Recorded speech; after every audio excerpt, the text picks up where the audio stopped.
High ഒന്ന് അമർത്തി തുടക്കല്ലേ നാണിക്കുട്ടിയെ, ആ ശരീരം ഒന്ന് ഇളകട്ടെ.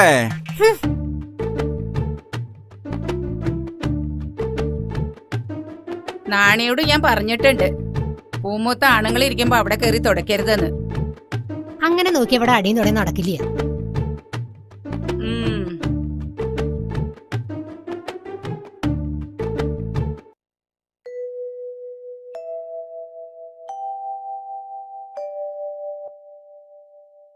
എന്താ ചാത്ത എത്തി നോക്കണേ? ഇങ്ങോട്ട് കേറി വരൂ. വേണ്ട വേണ്ട, അവിടെ നിന്നാ മതി. കോരഞ്ചക്കം പനിച്ചിറക്ക. പാടത്ത് അടിയം പണിതോളാം. ഒവ്വേ 19 വയസ്സായ ആളാ, പണിയാൻ വന്നിരിക്കണു. വയസ്സൊന്നും തമ്പ്രാട്ടി നോക്കണ്ട, ആടിയനൊരു കുഴപ്പമില്ല. എന്നാ പാടത്തേക്ക് ചെല്ലുക. എന്താ അങ്ങനെ കടന്ന് പരുങ്ങണത്? കോരഞ്ചക്കനെ വൈദ്യരെടുത്ത് കാണിക്കണമെന്നാ എല്ലാരും പറയണത്. തീരെ വൈ. ഇതിനൊക്കെ ചുക്കും കുരുമുളകിട്ട് കഷായം വെച്ച് തിളപ്പിച്ച് കുടിക്കല്ലാതെ വൈദ്യരെ കാണിക്ക. അതൊക്കെ ചെയ്തു, എന്നിട്ടും ഭേദമില്ല. കുറച്ച് കായ് കിട്ടിയിരുന്നെങ്കിൽ. ഇവിടെ അങ്ങനെ പണം പെട്ടിയിലാക്കി അടച്ചു വെച്ചിരിക്കുന്ന പൊതുവേ ധാരണ. ചലക്കേണ്ട നടക്കട പണിക്ക്. മാറി നിക്ക അങ്ങട്. പ്രസിഡന്റേ വരിക. പ്രസിഡന്റ് വരിക, ഇരിക്കുക.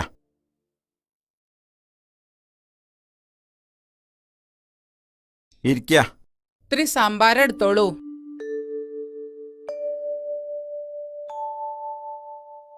ശ്രീകോവിലിന്റെ പുനരുദ്ധാരണം നടക്കുകയാണല്ലോ, അതിന്റെ ഒരു ഓട്ടത്തിലാണ് ഞാൻ. ഇവിടുന്ന് ഒരു സംഭാവന കിട്ടുമെന്ന് പറഞ്ഞിരുന്നു. അതിനെന്താ, ഇല്ലെന്ന് എത്ര വേണ്ട അതങ്ങോട്ട് പറഞ്ഞാ മതി. 1000 ഉറുപ്പിക എടുത്ത് കൊടുക്കുക. അത് മതിയാവോ പ്രസിഡന്റ്? ഭഗവാന്റെ കാര്യത്തിൽ പണം എത്രയായാലും അത് വാരിക്കോരി തരുമെന്ന് എനിക്കറിയാലോ. ഉപ്പ് കൂടിയോന്നാവോ? എന്നാ ഒരു 2000 ഉറുപ്പിക എടുത്ത് കൊടുക്കുക. ആയിക്കോട്ടെ.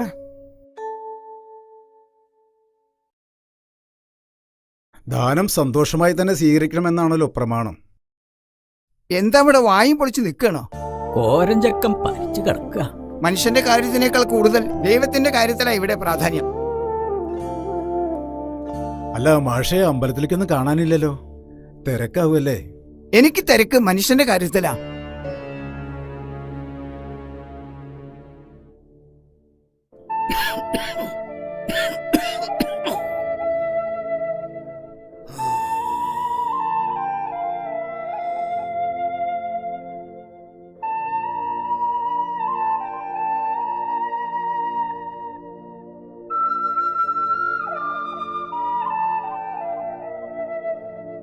ദേവരെ, തീ പോലെ പൊള്ള പനിയാണല്ലോ, എന്നിട്ടാ പണിക്ക് പോണത്?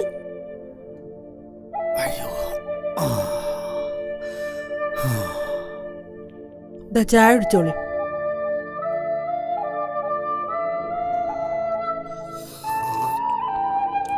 സാരല്ല, പണിക്ക് പോയില്ലെങ്കിൽ പാടത്തെ പണി അവിടെ കിടക്കും. പണി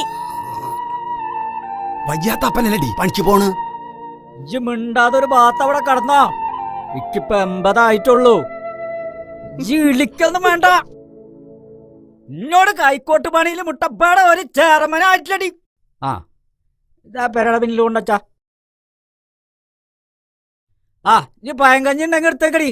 മൂത്താരെ പറമ്പെന്ന് ചീനമുളക് കുറച്ച് കിട്ടിയിട്ടുണ്ട്. എന്നാ പിന്നെ ഞാൻ കൂടെ പണിക്ക് വന്നാലോ? ഡാക്ടറെ കാണാൻ കായുണ്ടാവൂലോ.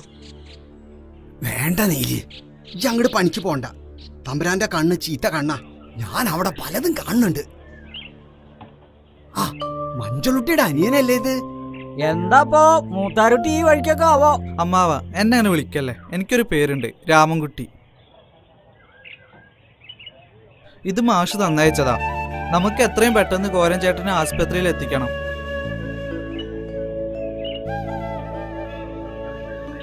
കുട്ടിയെ, ഇക്ക് പണിക്ക് പോവാൻ നേരായി.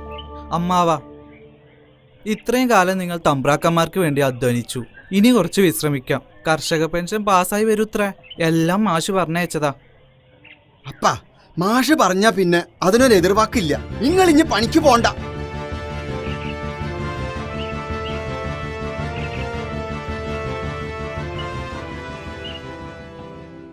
സഖാക്കളെ, ഞാൻ ദിവാകരൻ. മാഷ് എന്നെ ഏൽപ്പിച്ചിരിക്കുകയാണ് എല്ലാ കാര്യങ്ങളും. പാർട്ടിയുടെ തീരുമാനപ്രകാരമാണ് ഞാനിവിടെ എത്തിയിരിക്കുന്നത്.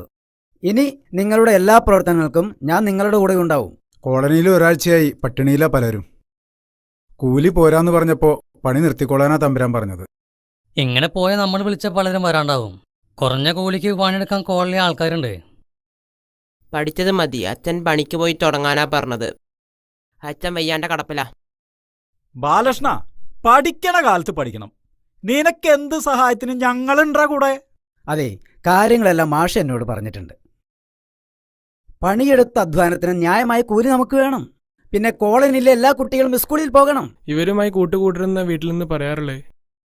കോളനിയിൽ നിന്നും പലരും രഹസ്യമായി വീട്ടിൽ നിന്ന് പോവാറുണ്ട്. ഇത് ഗോപി. ചുരുക്കി പറഞ്ഞ നമ്മുടെ എതിരാളി കാര്യസ്ഥന്റെ മോനാ. ഇപ്പം നമ്മുടെ കൂടെ. നല്ലത്. നല്ലതിനെ തിരിച്ചറിയാനുള്ള വിവേകബുദ്ധിയുള്ള നിന്നെപ്പോലുള്ള കുട്ടികളാണ് ഇനിയും നമുക്ക് വേണ്ടത്. അടുത്ത ദിവസം ഞാൻ കോളനിയിൽ വരുന്നുണ്ട്. അന്ന് എല്ലാവരെയും കാണാം. കുട്ടിക്ക് പേടിയാണെങ്കിൽ നീലി പറഞ്ഞോളാം. അതൊന്നും വേണ്ട, മാഷ് സമ്മതിക്കില്ല. ഞങ്ങൾ തമ്മിൽ വയസ്സിന്റെ കാര്യത്തിൽ ഒരുപാട് ഡിഫറൻസ് ഉണ്ട്. അതെന്താ? നീൽ ചേച്ചി എന്നേക്കാൾ ഒരുപാട് പ്രായം കൂടുതലാണ്. മാഷ്ക്ക് കുട്ടിയെ ഇഷ്ടാണെന്ന് എന്റെ ഭർത്താവിനോട് പറയണത് ഞാൻ കേട്ടിരിക്കണ്. അങ്ങനെയാണെങ്കിൽ എനിക്കൊരാഗ്രഹം കൂടി ഉണ്ട്. എന്താ? ഏതെങ്കിലും ഒരു ഭഗവതിയുടെ മുന്നിൽ വെച്ചായിരിക്കണം എന്റെ കഴുത്തിൽ മാലയിടുന്നത്. അത് നടന്നു തന്നെ. ഞങ്ങളുടെ പാർട്ടിയും കൊടിയായിട്ട് നടക്കണ ആളാ ദൈവത്തിന്റെ മുന്നിലേക്ക് വരുന്നത്. അമ്പലം എന്താ ദൈവം എന്താന്ന് അറിയാത്ത ആളോടാ. വേണ്ട, എന്നാ പിന്നെ എനിക്കും വാശിയാ.